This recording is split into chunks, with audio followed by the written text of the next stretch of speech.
The levanter increased in intensity. Here I am between my flock and all my treasure, the boy thought. He had to choose between something he had become accustomed to and something he wanted to leave. This is the moment where you feel like you should jump. You should jump.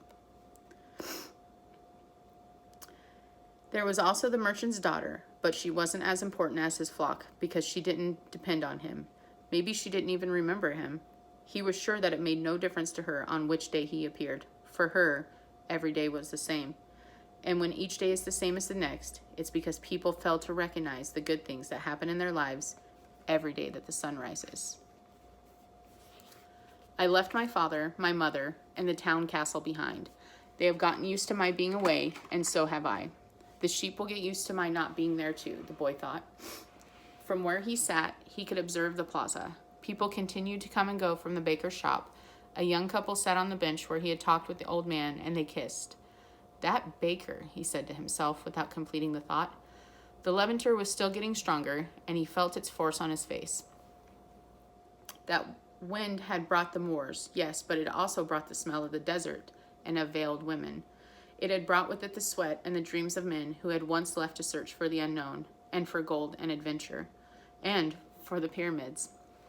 The boy felt jealous of the freedom of the wind, and saw that he could have the same freedom. There was nothing to hold him back except himself. Light bulb moment. The sheep, the merchant's daughter, and the fields of Andalusia were only steps along the way to his personal legend. Watch last night's video about personal legends. The next day, the boy met the old man at noon. He brought 6 sheep with him. I'm surprised, the boy said. My friend bought all the other sheep immediately. He said that he had always dreamed of being a shepherd, and that it was a good omen. That's the way it always is, said the old man.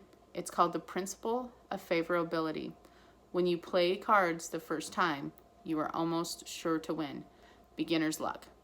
Why is that? Because there is a force that wants you to realize your personal legend. It whets your appetite with a taste of success. Then the old man began to inspect the sheep, and he saw that one was lame. The boy explained that it wasn't important, since that sheep was the most intelligent of the flock and produced the most wool. Where is the treasure? He asked. It's in Egypt, near the pyramids. The boy was startled. The old woman had said the same thing, but she hadn't charged him anything. In order to find the treasure, you will have to follow the omens. God has prepared a path for everyone to follow. You just have to read the omens that he left for you. Before the boy could reply, a butterfly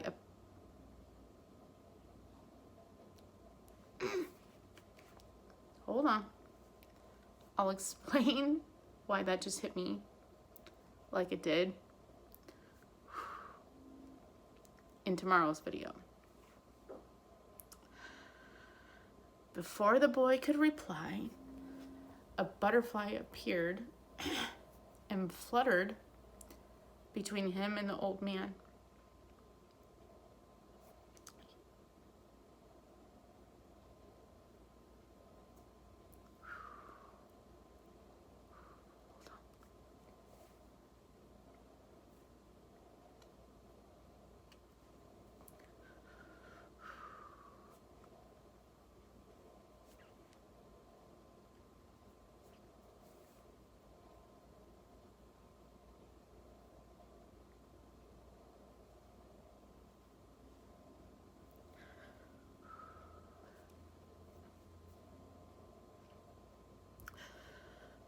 Okay. Before the boy could reply, a butterfly appeared and fluttered between him and the old man. He remembered something his grandfather had once told him. That butterflies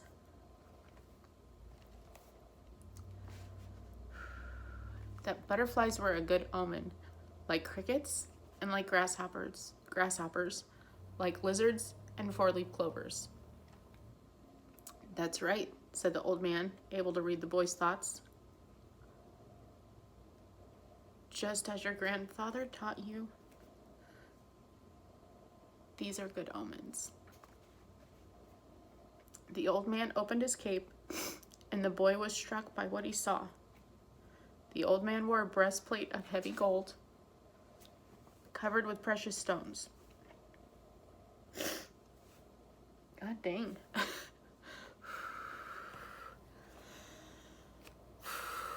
The boy recalled the brilliance he had noticed on the previous day. He really was a king. He must be disguised to avoid encounters with thieves. Take these, said the old man, holding out a white stone and a black stone that had been embedded at the center of the breastplate. They are called Urim and Thummim. The black signifies yes, and the white no. When you are unable to read the omens, they will help you to do so. Always ask an objective question, but if you can, try to make your own decisions. The treasures at the pyramids, that you already knew, but I had to insist on the payment of the 6 sheep because I helped you to make your decision. The boy put the stones in his pouch. From then on, he would make his own decisions. Don't forget that everything you deal with is only one thing and nothing else. And don't forget the language of the omens. And above all, don't forget to follow your personal legend through to its conclusion. But before I go, I want to tell you a little story. A certain shopkeeper sent his son to learn about the secret of happiness from the wisest man in the world. The lad wandered through the desert for 40 days and finally came upon a beautiful castle high atop a mountain. It was there that the wise man lived. Rather than finding a saintly man, though, our hero, on entering the main room of the castle, saw a hive of activity.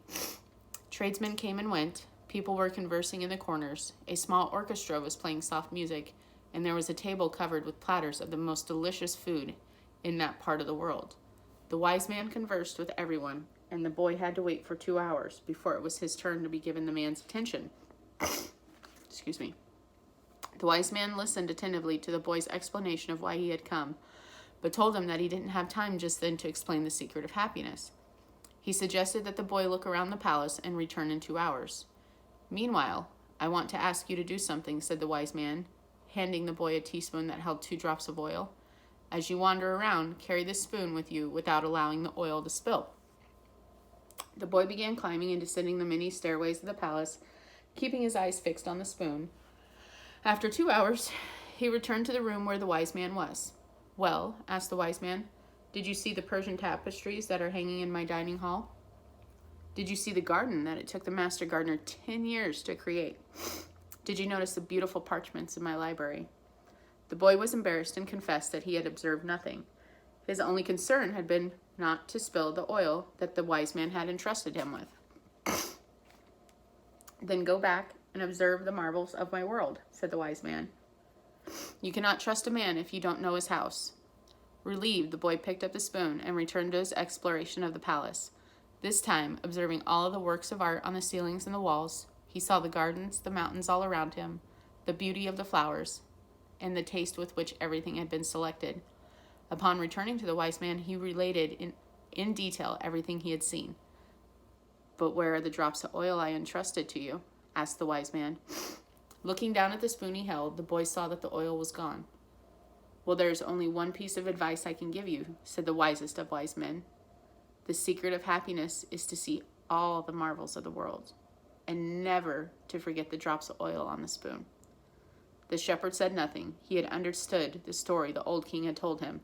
A shepherd may like to travel, but he should never forget about his sheep.